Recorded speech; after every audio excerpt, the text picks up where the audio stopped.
This video is all about helping you get better at MLB The Show. I've got a couple tips I want to show you on how you can beat the game when the game wants to beat you. Let's get into it.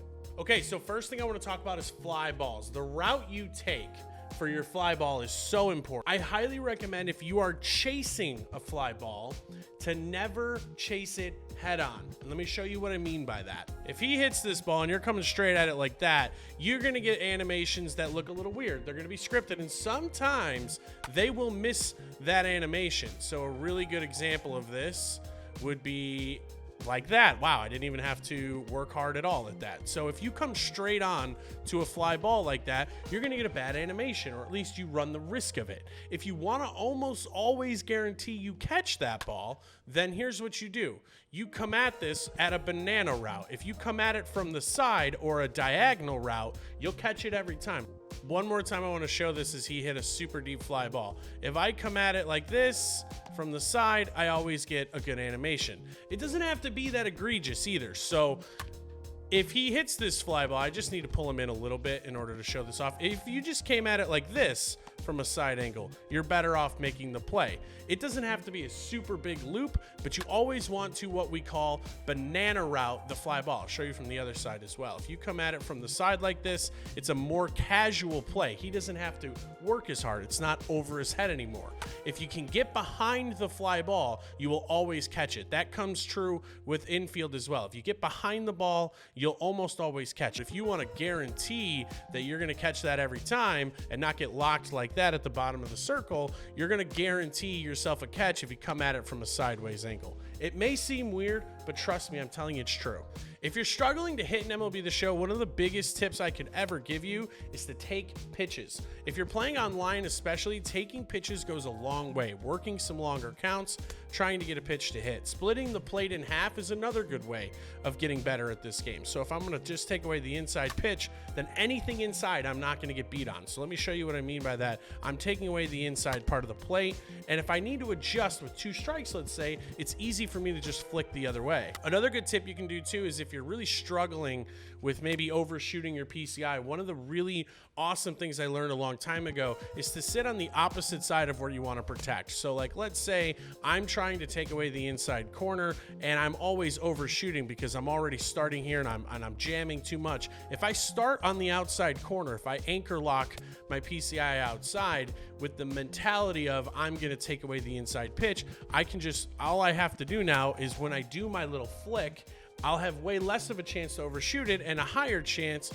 to put better contact on the ball. It also allows me, if I'm sitting outside and I'm looking inside and I see that outside pitch, it allows me without much movement to just go ahead and tap that ball wherever I need to. But you see, like right there, that inside pitch, it's an easy snap for me to do, and I'm gonna over snap a little bit less. Another tip you can use, this is for my analog and meter pitchers. If you're a little late on your timing, then the ball's gonna go a little bit lower. If you're a little bit early on your timing, then the ball's gonna go a little bit higher. Let me show you what I mean. That was a good pitch, went right where the PAR was.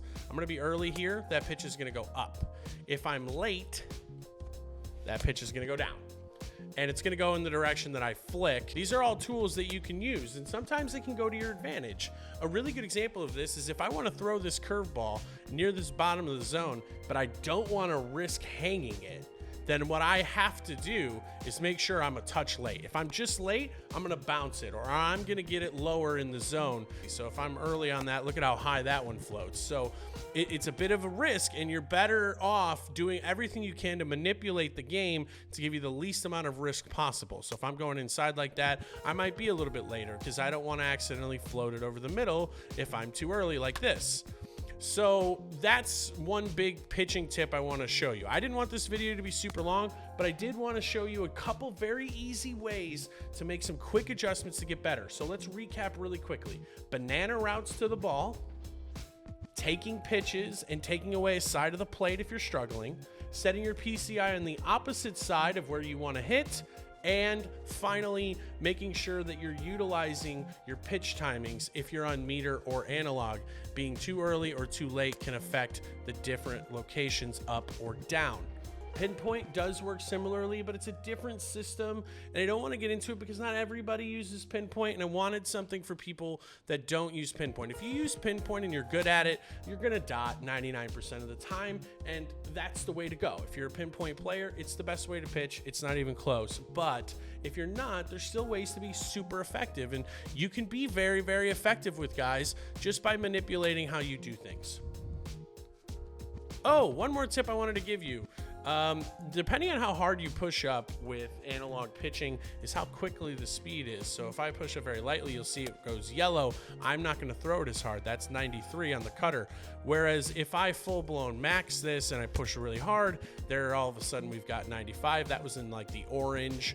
And now if I push up quickly, I'm going to throw it as hard as he possibly can, which is in that 95 to 98 range. So like there's another red one, it's at 96. So one more thing to know about that, the harder you throw the pitch, the less likely you are to locate it. So if you really need to locate, it's time to be a little bit more gentle on your timing. I hope this video helped. If it did, let me know in the comments below. I really appreciate you guys' time. Thank you for taking a few minutes out of your day to watch. Maybe you can leave a subscribe as well, or maybe even a like. Thank you so much. And as always, happy hitting.